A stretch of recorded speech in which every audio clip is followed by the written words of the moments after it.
Finally, the last category that was presented last night was the new staffing standard for the student support advisors. And on the next slide here, you can see what a new standard looks like in the book. That obviously there's blank boxes because we don't have a current standard. For this position, there's not a state staffing requirement. And then we have what we have disclosed that one per school, one per high school is being requested. So there's 17 of these positions included in the book, or in the budget, for a cost of $1.87 million. And the benefit of this is that now that we've established the standard, if the school board approves this, that down the road, anytime we open another high school, it's automatic that we make sure that the school has the same level of support as our other high schools. Next slide. So there were a few other staffing changes that I wanted to briefly go over that's presented in the book. And so on this slide, you're going to see a change related to the librarian and library assistant at the Academies of Loudoun. So within the book, the Academies of Loudoun has its own section. And so the current standard was to have one librarian and one library assistant. And what is being requested is to change to have 2 librarians and no library assistant. And this is based on the type of research that the students at the academies do, that they would be better supported with 2 librarians versus the library assistant. So next year's book, the library assistant would actually go away, and we would just have a remaining library staffing standard for the academies.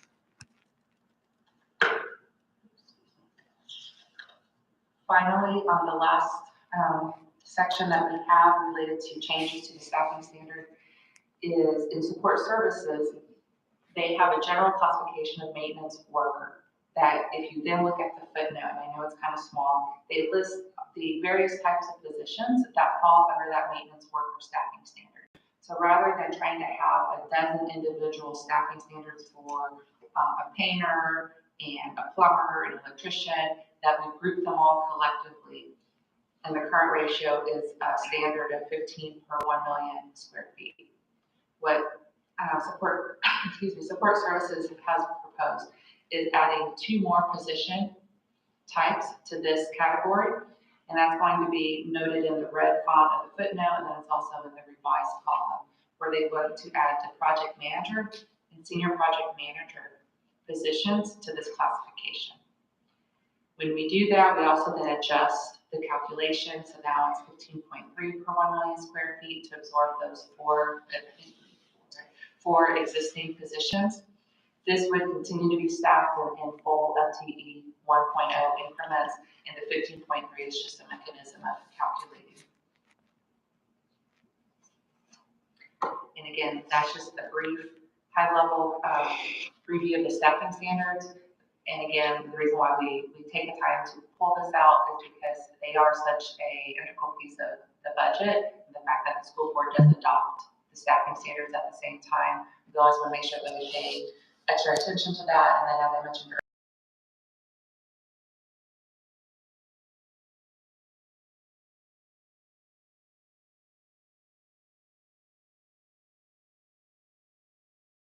for any questions related to staffing standards, Mr. Mahaby. Thank you, Chair. So once again, thank you. I think this is looking at just the 4 quadrants in terms of staffing standard. I think it's straightforward for me. Again, I'll just sort of echo my. I'll come back, but I think one of the things that I've been championing, or at least one thing that I've been really working towards, is on the mental health and working on the council ratios. So really appreciate the staffing standard being changed for the elementary school. I know we worked on the high school and the middle school, and the elementary school was really something that we need to kind of come back and work. So I'm so glad to see this. And not only that, but I think I think this is also kind of goes back to listening to our counselors and the school administrators, where they're asking that 1.3, 1.4 is not working, and making sure that they are home. And also, again, from a smaller school's perspective, keeping them entirely home, because that was also a challenge. But we heard half a resource or 0.6 resource wasn't really doing it justice, even though the ratio, I mean, some schools only have 100 students for that, so it was good to see that. Coming back to, from a, I'm going to use it. Sorry. I gotta go to the right forward. Differentiated FTE. Again, I think this kind of goes back to the 1.1. We talked about core academic excellence, and we put out some really, I mean, again, there's more to be desired in terms of the expectations, but I believe this is something I also sort of requested, and I think I see this, that we need to provide differential dollar amounts to schools where we really need help with that. And then the same thing goes for the EL population as well. So overall, thank you. I have a lot of questions, but I guess it's directed. We'll wait for the questions as we go through in department instructions or in student services and so on and so forth. So thank you. Additional questions? So I appreciate the clarification on the school counselor staffing standard changes, because when I listened to it for the first time on Tuesday night, I thought that it was only going to affect schools that had less than 1 FTE and would round them up. But it sounds like this rounds every school up regardless of what level they started at, unless they were at exactly an even number. So I just wanted to get confirmation on that. Yes, at the elementary level, that is correct. That is fantastic, because that's certainly, like Mr. Mahadavi, this is probably the singest bit of budget feedback I've heard over the last year consistently from the elementary school counselors, that the itinerant model for ones that were splitting time between schools was just not nearly as effective as the ones that were in the same school every day and could really connect with those students. So I really appreciate that change. The other question I have, the maintenance worker staffing standard that you called attention to, I will admit this is not a staffing standard that I've spent much time looking at in the past. Why are we lumping in all of these different categories together into the same staffing standard? Because it seems like these positions are just very different from each other. So is it that the mix changes depending on the project drastically, or I'm just trying to get, if that has to wait for the support services overview, I'm happy to wait, but it just kind of jumped out at me. Well, I can touch on it. It essentially is, we have a group of folks, and some of those are in the general category, and we have so many disparate types of skills in each of the schools. We go through that each time, and we may have different levels of skill at each one. So Mr. Trainer and Mr. Wilhelm will go through and determine whether or not, we need more electricians, depending on what the type of systems are. And so over time, we notice that the project managers, as we go more to project-based projects rather than in-house work, we'll need more folks to manage the contractors that come in. So that's why we added those two. But generally, they're all in a group because it is a team that works together and with many different groups of skills. Okay.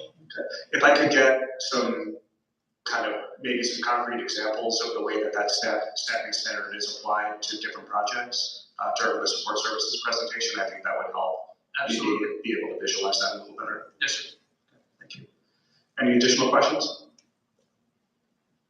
Okay, seeing none, I think we're ready for salary and benefits. So salary and benefits, Ms. Boland will help me present some of the information in this section. Next slide, please. So salaries and benefits does support goal 2 of the 1LCPS strategic plan, specifically regarding exemplary staff. On the next slide, again, just reemphasizing the commitment from LCPS to our employees, that they are our biggest asset, and that we want LCPS to be not just an employer of choice. I want to start picking up Ms. Boland's language of the employer of choice. Historically, the school board has supported employees with consistent step increases, benefit enhancements, and COLA strategic scale adjustments when afforded. And so this budget continues on that commitment. Next slide. We have our fancy dollar bill here, but again, just driving home the point that out of our $1.6, $1.7 billion budget, 90%, almost 90% of that is related to personnel costs. So again, it doesn't take much to move the needle and to have an impact on the budget whenever you're talking about compensation. So starting with salaries, On the next slide, you may recall this slide from the fall budget work session that we held with the school board members. And so this chart shows the historical district-wide compensation increases aligned with the inflation rates for each year. So between fiscal year 17 and fiscal year 20, you can see with the blue line that the pay increase surpassed the inflation rate. For FY21 and FY22, the inflation rate was higher. For FY23, we don't know what the inflation rate will be for that entire year yet. We're waiting to see, although I will share that I did see a headline today that the inflation rate for December continued to decline. So the rate of the increase is shrinking. So that is positive news. I wanted to point out though that even though in FY21, which was during the height of the pandemic, and that while 2.4% may seem like a small amount related to compensation, that we still were a leader and should be commended for being able to, and the school board commended for making that a priority, to still be able to provide a 2.4% average pay increase that year. Because it was that year that many of our neighbors did not provide any type of pay increase. So even though that dips and it's a small number, I still see it as a huge win on behalf of LCPS. So again, this budget just continues to focus on taking care of employees and the pattern of investing significant dollars over time towards employee salaries. This slide you may recall from last night regarding the superintendent's estimate of needs and whether or not that includes an annual step increase as well as the one-time profit scale payments. So again, we just want to continue to be repetitive with our messaging that this budget request does include these two items.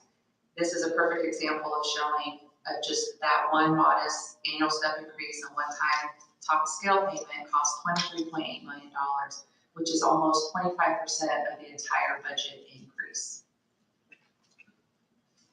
Next slide. To go along with that is another investment of $43.7 million for cost of living adjustment to the universal and auxiliary salary scale and a targeted strategic adjustment to the teacher salary scale, resulting in a minimum 5% pay increase for all eligible full-time employees moving a step.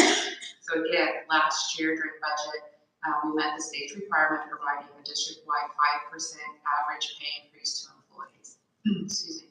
For FY24, the plan is to do more and go above for our exemplary staff. And so especially recognizing the cost of inflation, this estimate, the superintendent's estimate needs provides a 5% minimum pay increase for all eligible full-time employees, moving a step from FY23 to the next step on the scale for FY24. The way the scales are structured, employees currently on the top step of the salary scales will receive the cost of living scale adjustment, plus a one-time 1% payment of their new FY24 salary. Based on this calculation, the total value of the increase plus the bonus for the universal scale for employees on the top step would be 4.2%. So that is below the 5% minimum. For teachers on the top scale, their combined adjustment plus one-time payment is 5.3%.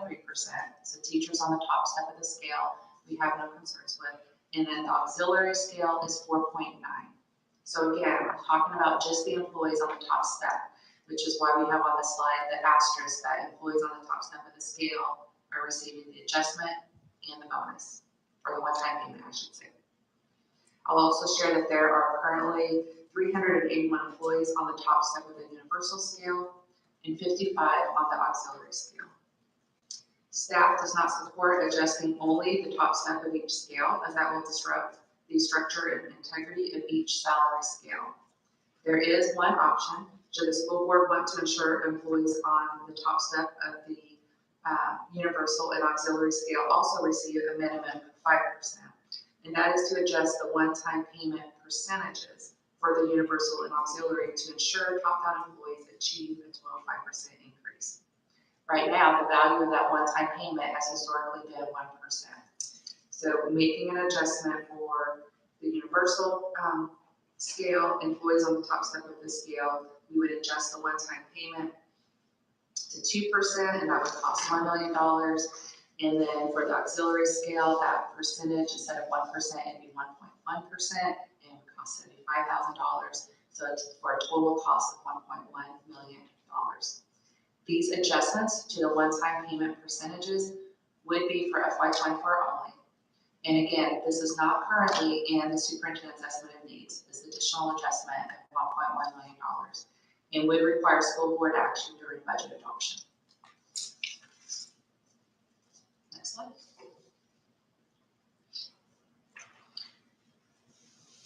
This slide, again, is just emphasizing the 5% minimum pay increase for employees moving steps. So again, not the top step, but moving from the current step on this year's scale to the next step on next year's salary scale. So again, you can see the 5% minimum pay increase across the board there. And so again, we're just wanting to continue to drive home the messaging. Next slide. So this slide shows the FY24 proposed teacher master lane comparison. And so you have, starting from the bottom, the blue line is the current year's master's lane. Then in red is the FY24 proposed lane with the strategic scale adjustment applied, and then the FY23 market average. So you can see how achieving a minimum 5% pay increase lifts the entire line, except for the beginning step. And we did not adjust the beginning step since we are already a leader in the region. The mid-career steps of step 10 through the last step have a larger adjustment to try and close the gap with the market average, as noted by that green dotted line.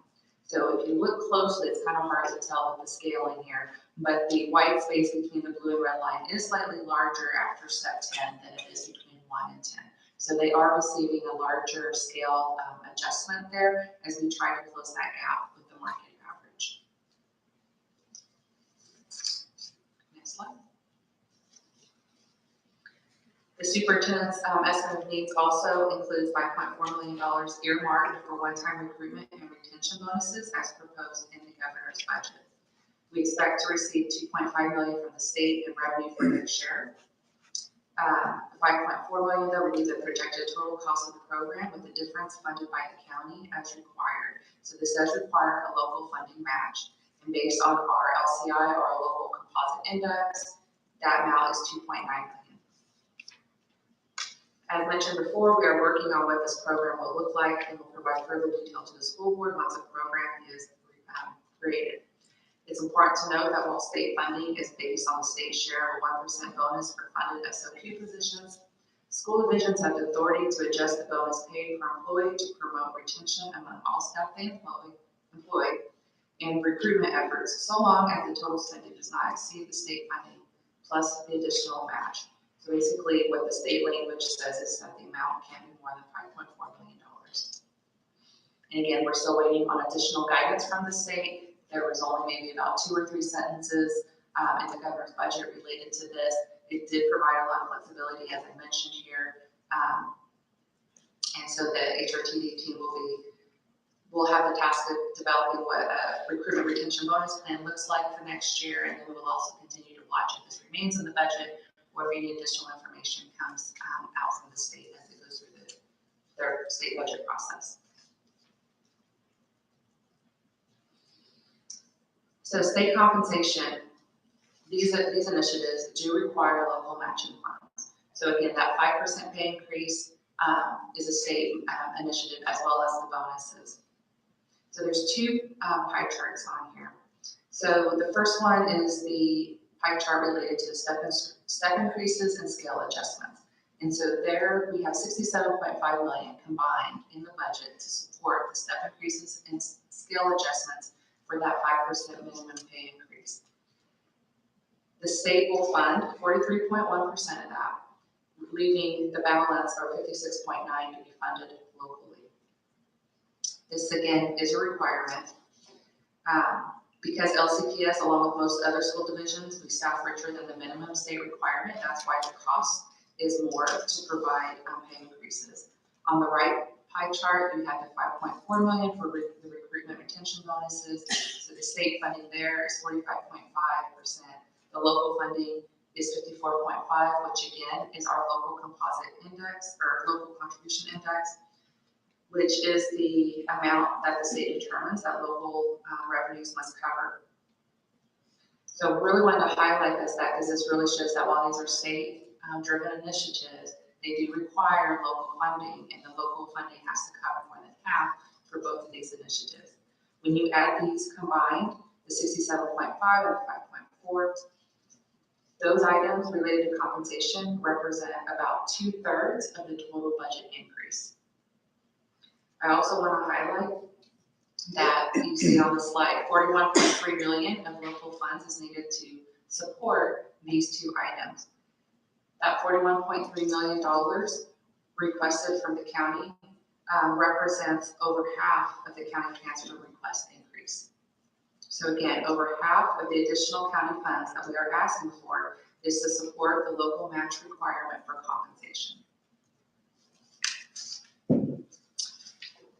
So then I have several slides that are pulled from the budget book appendix, and I'm not going to go through them. They're here more for reference, since this is also a resource document in Word doc. So on this slide, we have the proposed teacher scale for FY24, also what will now be known as Scale A. On the next slide, through the next several slides, we've got the universal scale. Now that we have consolidated scales, it goes across multiple slides. That is Scale B. And then on slide 19, we've got the FY24 proposed auxiliary scale, also known as Scale C. I will now turn it over to Ms. Boland to talk a little bit about the position review process. Thank you so much. In fiscal year 17, LCPS implemented a multi-year market study process intended to review compensation for positions on the administrative, classified, and auxiliary salary scales, as well as co-curricular and athletic stipends. This process was designed to provide a systematic and equitable approach to reviewing compensation.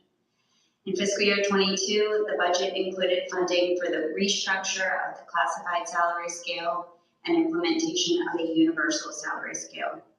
This restructure combined the classified, professional, and administrative salary scales into a single scale and marked the completion of the first full cycle of the review process, the first of its kind at LCPS. The position market review cycle reset this year in fiscal year 23 and is anticipated to cost significantly less than the initial cycle, which is depicted on this slide. To ensure costs remain modest, it is critical to conduct routine salary evaluations. Not only does it ensure LCPS remains externally competitive, it also demonstrates our commitment and appreciation for our employees. And I think I'm handing it back over to Ms. Willoughby. So now we're going to talk a little bit about benefits. To be the employer of choice when we talk about compensation, it's really salaries and benefits combined. And so here we also just showing some additional information, because we generally, when the school board adopts the budget, they adopt the staffing standards, they adopt salary scales, they're also adopting the health plan for the upcoming year. So we also take this opportunity to provide some information related to the health plan, since we are self-insured. And what that means is that we fund and run our own health program in conjunction with Cigna. We offer 3 health plans. The POS plan is the most costly for employees, as the claims burden is more on the employer. The OAP is the moderate and in the middle, and the HD or high deductible plan is the least expensive for employees, as the claims burden is shifted more towards the employee. So this just shows our participation across those 3 plans. You can see with the red OAP, that middle of the road plan, that's where the majority of our employees are. And then the rest are kind of split evenly between the POS plan and the high deductible plan. I'll also share that we have about 7% of our total employees that choose to opt out for various reasons. Next slide. This chart highlights the annual health premium rate changes, and this again is for both the employer and employee. Anytime we talk about rate changes, it's on both sides. Claims costs have been increasing, which has a direct impact on our health premiums. In calendar year 21, we saw about a 14% increase in claims, but that has begun to slow down. We are still waiting to close out December to see what calendar year 22 2022 looks like in claims. Right now, though, through November, we're trending at about 9%. Our consultants have projected a 6% claims increase factor, and that is what we have been using in our projections. Combined with increasing costs, we aren't adding as many new employees and participants to the plan as we have in the past. Historically, the addition of new employees generated more premium revenue than they did claims expense. Based on these two changes, the FY24 budget includes a 4% premium increase for both the employer and employee share of the premium. This slide depicts the changes to the health premium each year. So you can see between calendar year 19 and 21 that the rates were held flat, that there was a 0% rate increase. In 22, we had a 2% increase. In 23, we had another 2% increase. And then the 4% that is currently included in the FY24 budget. Then you see the little dotted line with our little bubble that just highlights that based on these patterns and our out-year projections, that there is a very strong likelihood that we may need to continue increasing premiums as well. However, next slide, to try to put this now to scale, because obviously that's a very steep incline that we were seeing on that previous slide. It's important to highlight this with the actual dollar amounts. And so what this slide does is show the amount of the 2% rate increases that went into effect this month. So this year's budget had a 2% rate increase that went into effect this month. These are the employee premiums. These are the biweekly premiums, and you can see the plan of the HD, the OAP, the POS. You also see dental and vision. So looking at the first, you have HD 2023 premium for employee only is $4.26 per paycheck. That 2% increase was 9 cents. So again, these are very modest increases per paycheck that range from 0 to the highest amount per check of $5.92. So LCPS, I think this helps illustrate that LCPS offers a very competitive and robust health plan, and we are doing our best to keep it that way. Next slide. This also was from last night's slide deck, but I always think it's important because what we often hear is 5% pay increase, 4% health premium increase, my pay is only going up 1%. Well, that's not how the math works, and so that's what this slide hopes to illustrate. So with the pay increase of 5%, when we look at those charts, the lowest annual pay increase would be $2,023. The highest premium increase, which would be the POS family plan, is an increase of $314. That 4% increase is a $314 increase. When you deduct that from the lowest annual pay increase, you see that is still, in this scenario, the employee would be an annual net positive of a little over $1,700.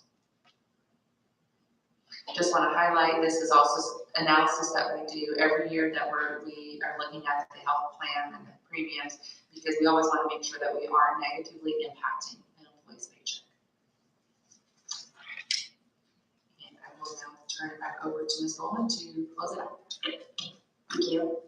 On July 1st, 2022, we implemented the Universal Leave Benefit, which provided eligible employees with 6 weeks of paid leave. This addition has been very well received and was just the first of many enhancements we hope to make to demonstrate our commitment to our employees in offering competitive salaries and benefits and ensuring that LCPS is the employer of choice. Next slide, please. To further continue this effort in supporting and retaining top talent included in this year's estimate of needs, we plan to increase our leave benefits for 10 and 11-month employees and revise the criteria for payout of sick leave upon retirement. Lower-level employees generally are able to cash out most, if not all, of their sick leave hours due to the difference in daily rates between their salary and the average teacher's salary. On the other hand, higher-level employees and more tenured teachers were generally capped to a portion of their sick leave hours. It's expected that this benefit change will help with retaining our employees. In addition, Policy 7628, Retirement Benefits, provides retirees who have 10 years of service with LCPS 25% of their final daily wage with a cap of 25% of the average annual teacher salary. In order to moderately enrich the retirement benefit, we will increase the cap to 50% of the average annual teacher salary. And that concludes the salary and benefits presentation this evening. Board members, questions related to salary and benefits? Mr. Mandy. Thank you, Chair. So thank you for highlighting that, the commitment of this board has been towards the staff and continuously making sure that the best we can do increase the salary and the step increases. I guess I know we'll be going through further, but I do have a question on page 10. I think I requested it sometime back where I understand the superintendent's needs, estimate of needs is a red line marker of where we are. But at the same time, I sort of asked, or just for understanding, what is that, if I were to put a shade on between the green dotted line and the red line, what is the dollar amount that perhaps, if you were to look at the budget, what that would be? I just like to request that. I don't have to answer it tonight, but that's something I'd like to get a little better understanding on that. That's all. Thank you. I said, we'll take that down as a question until I just want to make sure for clarification. You're wanting to know what the cost would be for us to meet the market average. Mr. Beatty. Thank you. Ms. Bullock, can you point me to the policy changes for the enhanced leave for the 10 and 11-month employees? We haven't made them. Is that what you mean? Yeah, okay, so this is, okay. Those policy changes would be, So this is something that would come up to HRTD in the next couple of months? that's correct. If So this budget passed. correct. They are dependent on funding through this budget, yes. Just as we did with the universal leave. Okay, right, that's why I was confused, because I remember the universal leave with HRTD, and I didn't remember this enhanced leave. Thank you. Additional questions? Ms. Ogden.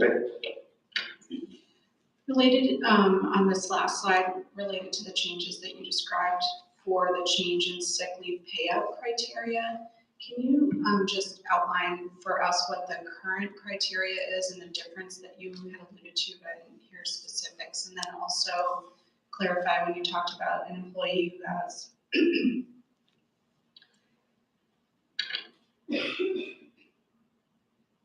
sorry, 10 or more years of service, the 25 and 50%, what that's referring to.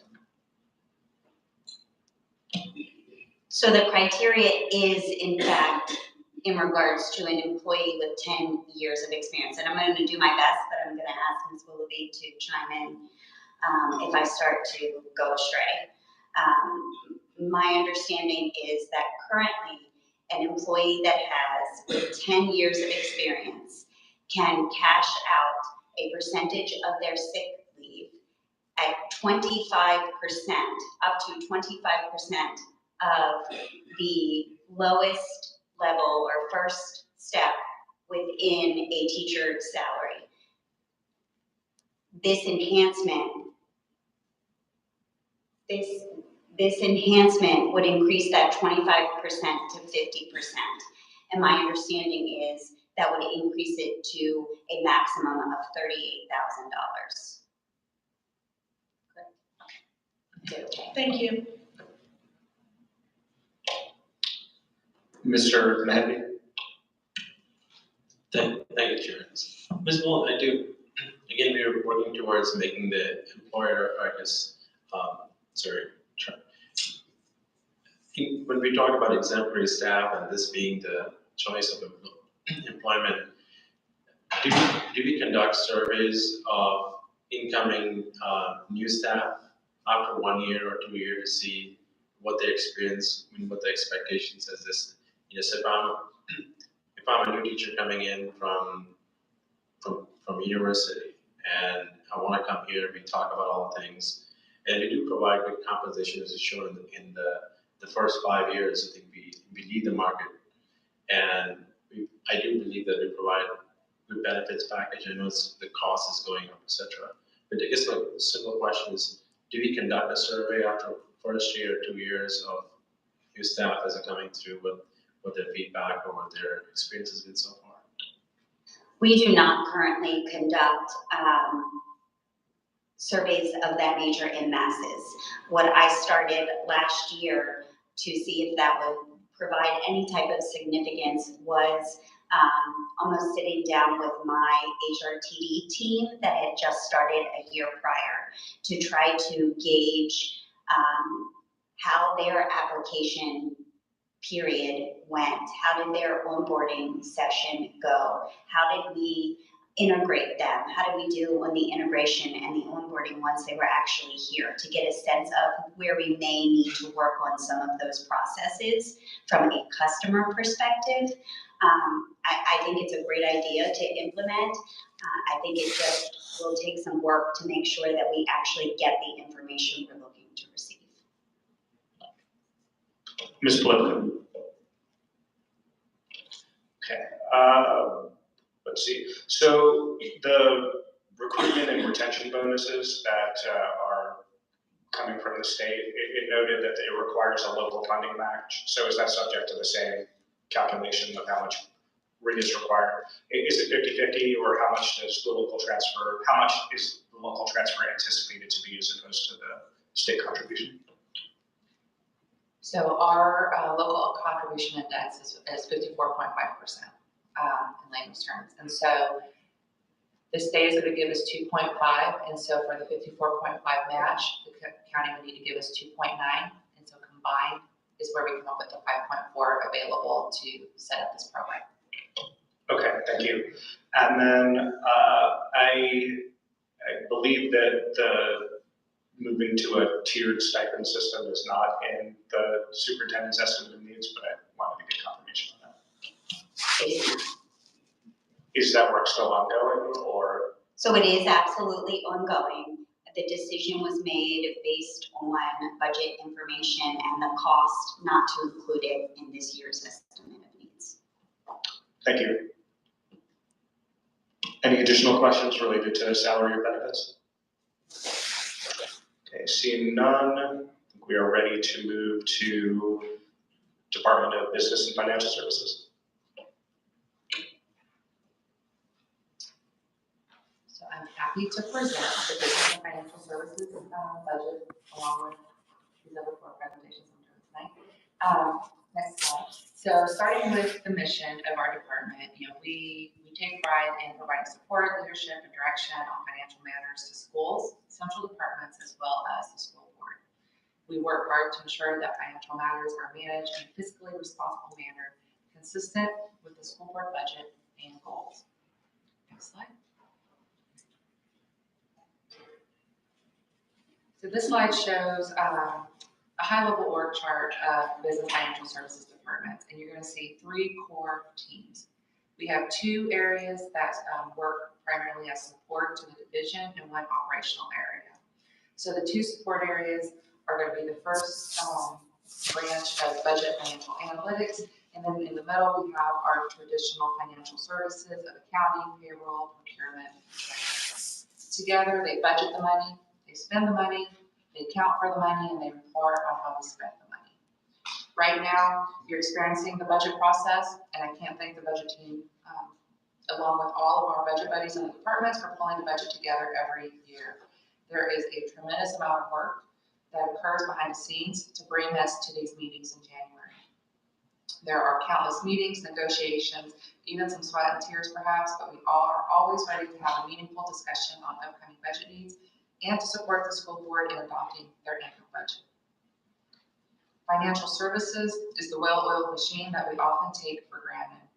They make sure we receive our paychecks, but that's that we also buy what's needed in accordance with Virginia's Public Procurement Act, and that we account for everything according to generally accepted accounting principles. Our operational section, the last branch there, is the school nutrition service team that provides meals to our students day in, day out. They also see the wellness program for the policy and requirements of the USDA, and they also work with the schools. They have also been working with LEF, the London Education Foundation, regarding